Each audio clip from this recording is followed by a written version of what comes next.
Hey, what's up guys? Jake, your VFX Edits here, and today I'm starting off my new tutorial series, which is gonna, I'll come up with some name of it later, but it's a tutorial series. In the first episode in this tutorial series, I'll be posting these probably about once or twice a week. I'm trying to stay more active. I got my new computer and stuff, so I'm working on a couple episodes right now, and I have a bunch of free time, so I figure, since I have a beast-ass computer now, and I can render and edit and do all of that kind of stuff really easily, and because my laptop isn't holding me back like it was before, I figure I'll be more active like I've always wanted to be, and now I don't have any excuses, and if I go inactive, that's literally just 110% my fault, and there's nothing I can blame it on. But that's not going to happen because, that, like I said, it really was my laptop's fault, and it was just overheating and melting pretty much in my hands. But anyway, the first tutorial is on just beautiful, like, easy, minimalist Twixtor, meaning that, like, it's not really warpy, there's no terrible, like, folding it, curling over each other, like you normally see in inexperienced editors' work. Not trying to dig on anybody, but generally that's people that have problem with Twixtor warping. But there's a bunch of ways to do it. I'm just going to show you the easiest and simplest way. So, as you'll see from the little graphic on the side, what we're going to need is we're going to need Twixtor, of course, because it's Twixtor syncing. I mean, not Twixtor syncing, but we're Twixtoring, doing slow-mo. You can use Twixtor or Twixtor Pro, and then we're going to need Real Smart Motion Blur. Like I said, you can use Real Smart Motion Blur, Real Smart Motion Blur Pro. It doesn't matter. Just some iteration of it. So I'm just going to grab in a feed here that I already got. I'm just going to sync, what I generally do. Right about once he starts pulling the bolt back is generally when I start syncing. Other people prefer to do it other places, but that's why I like it. I use Twixtor to sync, of course. So that's when I start putting my Twixtor in. I use Twixtor in every pretty much feed I've ever done.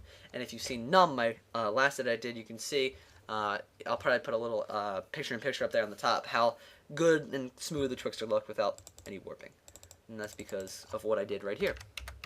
So make sure your frame rate's right first of all.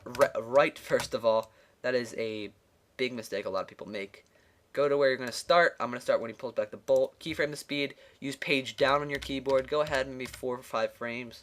And put speed to 3. You can do whatever speed you want. Some people like 1. I prefer 3. I think it looks very nice. And if I render, obviously you won't be using this much Twixtor. But for whatever reason, let's say that it's hypothetical that you are using Twixtor. Just slow-mo. You can see it's good. It's good already. Better than a lot of people's. But there is that little bit of warping there. And I'm going to show you the easiest way to get rid of it. Now, you can mess with Twixtor settings. I usually don't. For the motion sensitivity, I usually put it to 85. The motion vectors to best. Image prep, you don't touch that. But I touch contrast and edge enhance because it just makes it look a little bit more, I don't know how to say it, defined. Now we're going to go and get Real Smart Motion Blur. Make a new adjustment layer because sometimes Twixtor and Real Smart Motion Blur fight each other and it doesn't let Real Smart Motion Blur come in. Add Real Smart Motion Blur. Because it's Twixtor, there won't be a whole lot, but there will be in the moving parts because it's Motion Blur. For blur amount, put it up to like 1, motion sensitivity to 85. And basically what we're using Real Smart Motion Blur for is pretty much like cover up makeup. And it's just going to cover up the warping that we don't really want. Another way you can do this is you can scale it up, because generally the edges have the problem. Usually I do 103, why did I do that? 103 on the clip, because generally the bottom edges have it, plus you want to scale up to get rid of any black bars, do 103, and then usually I will add black bars and that helps. But now, if I just go ahead and preview like the shot area and stuff, you can see it's pretty blurry. You can keyframe the blur if you want less blur in parts and more in others. And if you'll notice, now, it's really good. It's a little warpy here, and that's just because this is a warpy area. I specifically went, the first time I did this tutorial, there was absolutely no warp, and I didn't think it looked believable, so I found an area where he's jumping up and shooting, which generally would look like crap unless you use my settings, or somebody else's settings that are good. But as you can see here, this works really nice. And this is, like I said, an area with a lot of warping. If I, per se, move it over to something that wouldn't have a lot of warping, like when he's already up in the air, you can see there is literally absolutely 0 warp because the motion blur and my settings just cover it up perfectly. I'll see if I play it. No warp. He's literally just pulling back the bolt and moving the sniper perfectly.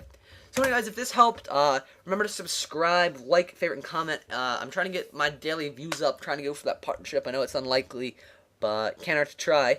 So that's what I'm doing. I'm trying to get this tutorial series off and running, trying to help out other people, because if I look back in the past, my most viewed videos are the ones where I'm helping people. My tutorials, giveaways, motion tracks, that kind of stuff. People really seem to enjoy them on my channel, so I'm giving you guys what you want. And edits, of course, because I like editing. And you'll notice, like I said, I just played it over one more time. Looks really good. Anyway, I'll probably fade out to some splash screen and some music now.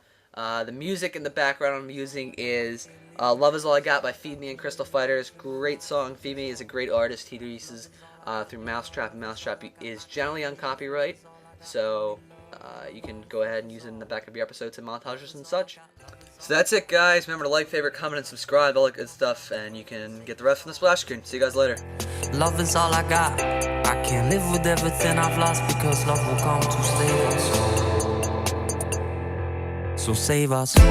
Wake your soul with love in the morning. Feed your soul with love till the evening. Expand your soul with love on the weekend, cause love is all I got. Wake your soul with love in the morning. Feed your soul with love in the evening. Expand your soul with love on the weekend, cause love is all I got.